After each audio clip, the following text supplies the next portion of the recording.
हर हर महादेव। क्या माँ बाप के बुरे कर्मों का फल बच्चों को भी भुगतना पड़ता है? जानिए धार्मिक कथा। एक बार भगवान विष्णु और माता लक्ष्मी क्षीर सागर में शेषनाग की शैया पर विश्राम कर रहे थे। माता लक्ष्मी कहती है कि हे स्वामी, क्या माँ बाप के अच्छे और बुरे कर्मों का फल पुत्र को भोगना पड़ता है? भगवान विष्णु उत्तर देते हैं, हे देवी, अवश्य ही भोगना पड़ता है। आज मैं आपको एक प्राचीन कथा सुनाता हूँ, जिससे आपको पता चलेगा कि कैसे माँ बाप के कर्मों का फल उनके औलाद को मिलता है और भोगना पड़ता है। प्राचीन काल की बात है। एक गांव में एक गरीब किसान रहता था। वह किसी तरह मेहनत और मजदूरी करके अपने घर का खर्च चलाता था। उसे दिन भर काम करने के बाद 20 रुपये मिलते थे, जिसमें से वह नित्य 10 रुपये दान करता और 10 रुपये में अपने परिवार का पालन पोषण करता था। कुछ समय बाद उसके 2 पुत्र हुए, जिससे उसके परिवार में कुल 4 सदस्य हो गए। धीरे धीरे उनके पालन पोषण में समस्या होने लगी, क्योंकि महंगाई बढ़ती जा रही थी। उनके लड़के ने अपने पिताजी से कहा, पिताजी, आप नित्य 20 रुपये कमाते हैं, जिसमें से 10 रुपये आप दान कर देते हैं, बाकी 10 रुपये में हम अपना गुजारा कैसे कर पाएंगे? किसान को चुप देखकर उसकी पत्नी ने कहा, बेटा, तुम्हारे पिताजी जो दान करते हैं वह तुम्हारे लिए ही करते हैं, दूसरों के लिए नहीं। लेकिन दोनों लड़के यह बात को नहीं समझते थे, क्योंकि वे अभी बालक थे। समय बीतता गया और किसान के दोनों लड़के धीरे धीरे बड़े होने लगे। एक दिन किसान काम करके घर आते समय कार दुर्घटना में मारा गया। जब किसान की पत्नी और उसके दोनों लड़कों को पिता की मृत्यु की खबर मिली तो उन्हें बहुत दुख हुआ। एक दिन किसान के दोनों लड़कों ने अपनी माँ से पूछा, माँ, हमारे पिताजी कहाँ चले गए हैं? किसान की पत्नी ने कहा, बेटे, तुम्हारे पिताजी भगवान भोले बाबा के पास चले गए हैं। जब तुम्हारे पिताजी थे तो रोज़ाना 20 रुपये कमाते थे और 10 की बचत करते थे। अब हमारा पालन पोषण कैसे होगा? हमारा पेट कैसे भरेगा? माँ ने अपने दोनों बच्चों से कहा, जिस घर में गरीबी होती है उसका कोई सहायक नहीं होता, केवल भगवान ही गरीबों के सहायक होते हैं। बेटों ने अपनी माँ से कहा, माँ, हम भगवान भोले बाबा के पास जाएंगे और उनसे प्रार्थना करेंगे। वे दयालु हैं और हमारे दुखों को देखकर अवश्य ही हमारी सहायता करेंगे। फिर आगे भगवान विष्णु कहते हैं कि हे देवी, वह नन्हे बच्चों की बात पर उसकी माँ ध्यान नहीं देती। एक दिन की बात है कि किसान अपनी पत्नी अपने दोनों लड़कों को घर पर छोड़कर गांव में किसी काम के लिए चली गई। उधर उसके दोनों लड़के आपस में सोचने लगे कि क्यों न हम कैलाश पर्वत पर भगवान शंकर के पास चलें और अपने पिताजी को वापस लेकर आएं। ऐसा सोचकर अपने पिताजी को लाने के लिए वे दोनों भाई अपने घर से चल पड़े। उन दोनों भाइयों को चलते चलते काफ़ी समय बीत गया। उसी समय उन्हें थकान अनुभव हुआ और दोनों भाई एक विशाल बरगद के पेड़ को देखकर उसकी छाया में आकर खड़े हो गए। दोनों भाइयों ने सोचा कि बरगद के इस पेड़ की छाया में थोड़ा विश्राम कर लेते हैं। फिर वे दोनों उसी बरगद के पेड़ के नीचे बैठकर विश्राम करने लगे। तभी उस बरगद के पेड़ ने इंसान की आवाज़ में कहा, बेटे, तुम लोग कौन हो और कहाँ जा रहे हो? मेरी छाया में आज तक तुम्हारे जैसे कोमल बालक नहीं बैठे हैं। फिर उन दोनों बच्चों ने कहा कि हम किसान के बेटे हैं और अपने पिताजी को लाने के लिए कैलाश पर्वत पर जा रहे हैं। तो वह बरगद का पेड़ ने जब उन बच्चों की बात सुनी तो कहा कि पुत्रों, तुम मेरे लिए भी एक भगवान भोलेनाथ से एक प्रश्न पूछ कर आना। मैं कई वर्षों से यहाँ खड़ा हूँ, लेकिन मेरा एक भी पत्ता ज़मीन पर नहीं गिरता और न ही मेरी डालियाँ सूखती है। मैं कितने वर्षों तक यहाँ खड़ा रहूँगा? मैंने अपने पूर्व जन्म में ऐसा कौन सा पाप किया है जिस कारण से मुझे इस योनि से मुक्ति नहीं मिल पा रही है? इसका क्या कारण है? तब उन दोनों लड़कों ने कहा, ठीक है, हम भगवान भोलेनाथ से तुम्हारा यह प्रश्न ज़रूर पूछ कर आएंगे। फिर जब वे दोनों बच्चे आगे चले, चलते चलते रास्ते में उन्हें एक सर्प मिला। सर्प को देखकर वे दोनों भाई डर के मारे कांपने लगे और खड़े हो गए वहाँ से वे दोनों भाई भागने ही वाले थे, तभी सर्प मनुष्य की आवाज़ में बोलने लगा और कहा, बच्चों मुझसे डरो मत, मुझे इतना बताओ कि तुम कौन हो और कहाँ जा रहे हो। वे दोनों बच्चे सर्प के पास गए और हाथ जोड़कर कहने लगे, हे नाग देवता, हम किसान के पुत्र हैं और हम दोनों भाई कैलाश पर्वत पर भगवान भोलेनाथ के पास अपने पिताजी को लेने जा रहे हैं।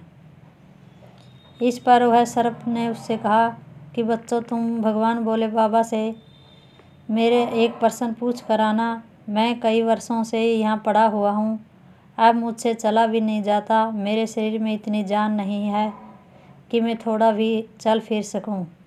मैंने अपने पूर्व जन्म में ऐसा कौन सा पाप किया है जिस कारण से मुझे यह सर्प की योनि मिली है और न ही मुझे मुक्ति मिल पा रही है, इसका क्या कारण है। तब उन लड़कों ने कहा, ठीक है हम। फिर आगे भगवान विष्णु माता लक्ष्मी से कहते हैं, हे देवी। इतना कहकर वे दोनों लड़के आगे चलने लगे। फिर चलते चलते रास्ते में उन्हें एक सेठ जी मिले। सेठ ने कहा, बच्चों तुम दोनों कौन और कहाँ जा रहे हो। दोनों बच्चों ने कहा कि भोले बाबा के पास अपने पिताजी को ले आने के लिए जा रहे हैं। सेठ ने कहा, तुम भगवान शिव से मेरा एक प्रश्न पूछ कर आना। मैं कई सालों से यहाँ राहगीरों की प्यास बुझाने के लिए एक कुआं खुदवा रहा हूँ, लेकिन इसमें अभी तक पानी नहीं निकला है। मैंने अपने पूर्व जन्म में ऐसा कौन सा अपराध किया था जिस कारण इस कुएं में अभी तक पानी नहीं निकला। मैंने इसमें बहुत पैसे खर्च कर दिए हैं, इसका क्या कारण है। उन लड़कों ने कहा, ठीक है सेठ जी, हम भगवान भोले बाबा से आपका यह प्रश्न पूछ कर ज़रूर वापस आएंगे। फिर आगे भगवान विष्णु माता लक्ष्मी से कहते हैं कि हे देवी। इतना कहकर वे दोनों बालक वहाँ से आगे की ओर चल दिए। चलते चलते रास्ते में उन्हें एक बहती हुई नदी मिली। धीरे धीरे दोनों भाई नदी के किनारे पर पहुँचे तो उस नदी से एक मछली निकलकर उनके पैरों में आ गई और कहने लगी, हे बच्चों तुम कौन हो और कहाँ जा रहे हो। तुम दोनों बिना नाव के ही क्यों जा रहे हो। नाव में बैठने के लिए हमारे पास पैसे नहीं है, क्योंकि हमारे पिताजी रोज़ 20 रुपये कमाते थे, जिसमें से 10 रुपये रोज़ाना दान कर देते थे और 10 रुपये से हमारा पालन पोषण होता था। किसी तरह से हमारे घर का गुजारा होता था। अब हमारे पिताजी घर पर नहीं हैं, वे भगवान भोले बाबा के पास चले गए हैं, इसीलिए हम दोनों भाई उन्हें लाने के लिए कैलाश पर्वत पर भगवान भोलेनाथ के पास जा रहे हैं। फिर आगे भगवान विष्णु कहते हैं कि हे देवी। उन बच्चों की बात सुनकर उस मछली ने कहा, बच्चों तुम भगवान शिव से मेरा एक प्रश्न पूछ कर आना। कई वर्षों से मैं इस नदी में भटक रही हूँ, मेरी 7 पीढ़ियाँ गुजर गई है, परंतु मैं अभी तक इस नदी में ही रह रही हूँ। मैंने अपने पूर्व जन्म में ऐसा कौन सा अपराध किया है जिसके कारण मुझे इस योनि से मुक्ति नहीं मिल पा रही है, इसका क्या कारण है। तब उन लड़कों ने कहा, ठीक है हम भगवान भोलेनाथ जी से तुम्हारा यह प्रश्न ज़रूर पूछेंगे और वापस आते समय तुम्हें ज़रूर बताएंगे। इतना कहकर वे दोनों लड़के वहाँ से आगे बढ़े। चलते चलते दोनों भाई नदी के दूसरे किनारे पर पहुँच गए। दूसरे किनारे पर जब वे पहुँचे तो देखा कि एक मरा हुआ व्यक्ति वहाँ पर पड़ा हुआ है। दोनों भाई उस मरे हुए आदमी को देखकर आगे बढ़ने लगे तो आदमी चिल्लाने लगा और कहने लगा, बच्चों तुम कौन हो और कहाँ जा रहे हो। उन लड़कों ने उसकी आवाज़ सुनकर कहा कि हम किसान के पुत्र हैं और हम दोनों भाई कैलाश पर्वत पर भगवान भोलेनाथ से मिलने जा रहे हैं और वहाँ से अपने पिताजी को वापस लेने के लिए जा रहे हैं। उस मृतक आदमी ने कहा कि तुम भगवान भोलेनाथ से मेरा एक प्रश्न पूछ कर आना कि मेरा शरीर यह कई वर्षों से इस नदी के किनारे पर पड़ा है। कभी पानी की लहर आती है तो मेरा शरीर नदी के अंदर चला जाता है, लेकिन वापस नदी के बाहर निकलकर किनारे पर फिर आ जाता है। ना तो मेरा शरीर गलता है और ना ही सड़ता है। इतने सालों से जैसा का तैसा ही है। मैंने अपने पूर्व जन्म में ऐसा कौन सा पाप किया था जिसके कारण मुझे इस शरीर से मुक्ति नहीं मिल पा रही है, इसका क्या कारण है। उन लड़कों ने कहा, ठीक है हम भगवान भोलेनाथ से तुम्हारा यह प्रश्न ज़रूर पूछ कर आएंगे। वहाँ से चलते चलते दोनों भाई कैलाश पर्वत पर भगवान शिव के पास पहुँच गए और हाथ जोड़कर भगवान भोलेनाथ जी को प्रणाम किया और कहने लगे कि हे भोले बाबा, हमारे पिताजी कहाँ हैं। जब हमारे पिताजी घर पर थे तो वे रोज़ाना 20 रुपये कमाते थे, जिससे 10 रुपये दान देते थे और 10 रुपये से हमारा पालन पोषण करते थे। लेकिन अब वे घर पर नहीं हैं, तो हम दोनों भाई और हमारी माँ भूखे मर रहे हैं। आप उन्हें जल्दी से हमारे साथ हमारे घर भेज दीजिए।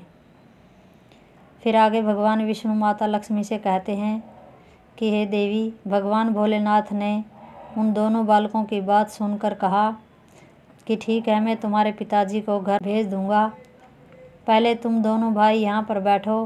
भगवान भोलेनाथ ने उन दोनों बालकों को अपने पास बिठाया और भोजन कराया। भोजन कराने के बाद पूछा कि तुम दोनों भाइयों को और क्या चाहिए। फिर उन दोनों लड़कों ने रास्ते में जो जो उनसे मिला था उनके प्रश्न भगवान भोलेनाथ जी से पूछे। भगवान भोलेनाथ ने उन सभी के प्रश्नों का उत्तर दिया और कहा कि हे पुत्रों, तुम दोनों जाते समय उन सब को उनके उत्तर बताते जाना। तुम दोनों अपने घर जाओ, तुम्हारी माँ तुम्हारा इंतज़ार कर रही होगी। तुम्हारे पिताजी तुम्हारे घर पहुँच जाएंगे। फिर दोनों भाई भगवान भोलेनाथ को प्रणाम करके वहाँ से वापस अपने घर के लिए चलने लगे। चलते रास्ते में सबसे पहले उन्हें वही मरा हुआ आदमी मिला जो नदी के किनारे पर पड़ा हुआ था। उन दोनों लड़कों को देखकर वह मरा हुआ आदमी कहने लगा कि बच्चों, तुमने भगवान भोले बाबा से मेरा प्रश्न पूछा था। तब दोनों बच्चों ने उन्हें कहा, हाँ, हमने भोलेनाथ से तुम्हारा प्रश्न पूछा था। भगवान भोलेनाथ ने कहा कि तुम पहले बहुत बड़े विद्वान थे, परंतु किसी को भी अपना ज्ञान नहीं बांटा। अब मर गए हो तो वह ज्ञान तुम्हारे अंदर ही खोल रहा है। जब तक तुम अपना ज्ञान किसी को नहीं बांटोगे, तब तक तुम्हारी आत्मा को शांति नहीं मिलेगी। आगे भगवान विष्णु माता लक्ष्मी से कहते हैं कि हे देवी, फिर उस मृतक आदमी ने कहा कि बच्चों, अब ऐसी हालत में मेरे पास ज्ञान लेने कौन आएगा, तुम ही मेरा ज्ञान ले लो। फिर उस मृतक आदमी ने जितना भी ज्ञान उसके पास था वह सारा ज्ञान उन दोनों बालकों को दे दिया और ज्ञान देने के बाद तुरंत ही उसकी आत्मा को मोक्ष की प्राप्ति हुई। फिर दोनों भाई वहाँ से आगे चले। आगे रास्ते में उन्हें वही मछली मिली। मछली ने कहा कि बच्चों, क्या तुमने भगवान भोलेनाथ से मेरा प्रश्न पूछा था। उन दोनों ने कहा कि हाँ, भगवान भोलेनाथ से हमने तुम्हारा प्रश्न पूछा था। उन्होंने कहा कि तुम्हारे अंदर अमृत है, जब तक तुम इस अमृत को किसी को नहीं दोगी तब तक तुम ऐसे ही व्याकुल रहोगी। फिर मछली ने कहा, बच्चों, अब कौन मिलेगा मुझे, तुम ही मेरा अमृत ले लो। फिर मछली ने अपना अमृत उन दोनों बच्चों को दे दिया और अमृत देते ही उस मछली की आत्मा को मोक्ष की प्राप्ति हो गई। इसी तरह से दोनों भाई वहाँ से आगे बढ़े। चलते चलते रास्ते में उन्हें वही सेठ मिला जो राहगीरों के लिए कुआं खुदवा रहा था। सेठ जी ने जैसे दोनों लड़कों को देखा तो बड़े प्रेम से हाथ जोड़कर कहने लगा कि बेटे, तुम दोनों लोगों ने मेरा भगवान भोलेनाथ से प्रश्न पूछा था। उन्होंने कहा कि हाँ, पूछा था। भगवान भोलेनाथ ने कहा कि आपके घर में 2 जवान कन्याएं कुंवारी बैठी हैं। जब तक आप उन दोनों कन्याओं का विवाह नहीं करेंगे और कन्यादान नहीं करेंगे, तब तक इस कुआं में पानी नहीं निकलेगा। पहले जो तुम्हारा कर्म है उसे करना चाहिए, जो ईश्वर ने तुमको दायित्व सौंपा है। पहले आप कन्यादान करो, उसके बाद इस कुएं को खुदवाओ। फिर उस सेठ ने कहा कि मैं अपनी कन्याओं के लिए लड़का कहाँ ढूंढने जाऊंगा। तुम दोनों मुझे बहुत ही सीधे स्वभाव के दिख रहे हो और सुंदर भी हो और देखने में एक जैसे भी लग रहे हो। अब तुम दोनों जवान हो गए हो और विवाह के योग्य भी हो गए हो, तो हे बेटो, तुम मेरी दोनों लड़कियों से विवाह कर लो। फिर आगे भगवान विष्णु माता लक्ष्मी से कहते हैं कि हे देवी, फिर उस सेठ ने अपनी दोनों लड़कियों का विवाह उस दोनों लड़कों के साथ कर दिया। फिर सेठ ने अपनी दोनों बेटियों को बहुत सारा धन देकर विदा कर दिया। दोनों भाई आगे चले। चलते चलते रास्ते में उन्हें वही सर्प मिला। उस सर्प ने कहा, बच्चों, क्या तुमने भगवान भोलेनाथ से मेरा प्रश्न पूछा था? तब उन्होंने कहा कि हाँ, पूछा था। भगवान भोलेनाथ ने कहा कि तुम्हारे पास जो नागमणि है, तुम उस नागमणि को धरती पर नहीं उगलते हो और ना कभी किसी को दान दिया है। जब तक तुम उस मणि का दान नहीं करोगे, तब तक तुम्हारा शरीर ऐसे ही बना रहेगा। फिर उस सांप ने कहा कि बच्चों, मैं यह नागमणि अब किसको दूं? इस नागमणि को तुम ही ले जाओ। फिर उस सांप ने अपनी नागमणि उन बच्चों को दे दी। नागमणि को देते ही उस सर्प की आत्मा को मोक्ष की प्राप्ति हो गई। इस तरह से वे दोनों भाई अपनी पत्नियों को लेकर फिर आगे चले। चलते चलते रास्ते में उन्हें वही बरगद का विशाल पेड़ मिला, जिसके नीचे छाया में वे विश्राम के लिए बैठे थे। उसने पूछा, बच्चों, क्या तुमने भोलेनाथ से मेरा प्रश्न पूछा था? तब उन बच्चों ने कहा कि हाँ, पूछा था। भगवान भोलेनाथ ने कहा कि पूर्व जन्म में तुम्हारा काम गुरुकुल में बच्चों को शिक्षा देना था।